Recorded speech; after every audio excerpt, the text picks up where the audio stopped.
Hi guys, today we will talk about how to find block contacts on your WhatsApp app. We will go to figure out this solution or know how you can do that on your WhatsApp app. All you have to do, just go up here, you click here on this sign here on app, then it's going to show for you window like this. Then you just click here on settings and it's going to take you here in this window.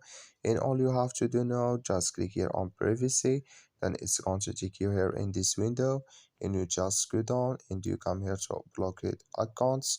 You just click here and it's going to take you to your blockade accounts, and you will find there all people you blocked or friends you blocked on your here blockade accounts. So just click and it's going to take you there. So I have 7 blockade contacts on your my list. I wish know you agree. That's all.